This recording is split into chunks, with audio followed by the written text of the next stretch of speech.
آپ دیکھ رہے ہیں واسودیو بریکنگ نیوز ناظرین، ایک سینئر صحافی ہیں آصف بشیر چودھری صاحب ان کا نام ہے۔ انہوں نے یہ اس بات کا انکشاف کیا ہے، ان کے ذرائع یہ کہتے ہیں کہ اسلام آباد ہائی کورٹ کے وہ 4 ججز جنہوں نے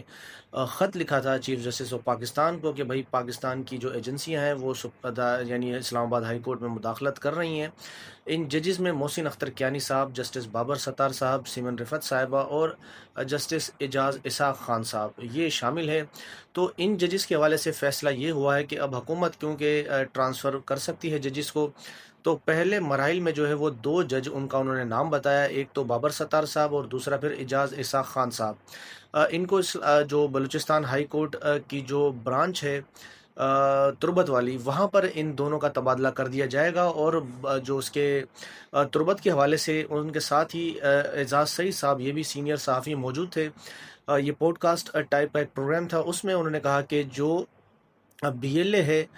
وہ بڑی سرگرم ہے، اور وہاں پر جو سیکیورٹی کے حالات ہیں وہ بڑے مخدوش ہیں تربت کے حوالے سے۔ تو اب ججز کو شاید ٹرانسفر کے ذریعے وہ ڈرایا جائے گا، کیونکہ انہی ججز نے خط لکھا تھا۔ اور پھر ابھی آپ کو ایک ایکسکلوزیو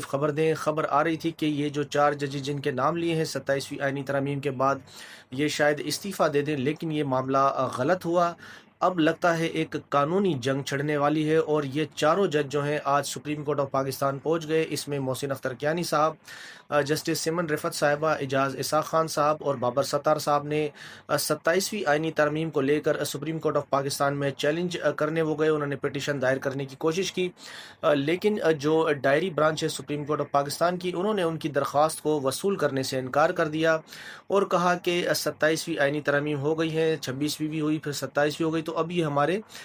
دائرۂ اختیار میں نہیں آتا کہ ہم آپ کو انٹرٹین کریں اور آپ کی درخواست کو وصول کریں۔ تو لہٰذا آپ کا جو یہ معاملہ ہے وہ آئینی عدالت کا معاملہ ہے۔ تو دیکھتے ہیں ناظرین، اب اس پر اعتراضات کو دور کیا جائے گا، پھر آئینی عدالت میں بھی معاملہ جائے گا، اور اب لگتا ہے کہ یہ آئینی جنگ ہے اور یہ اب لمبی ذرا چلنے والی ہے۔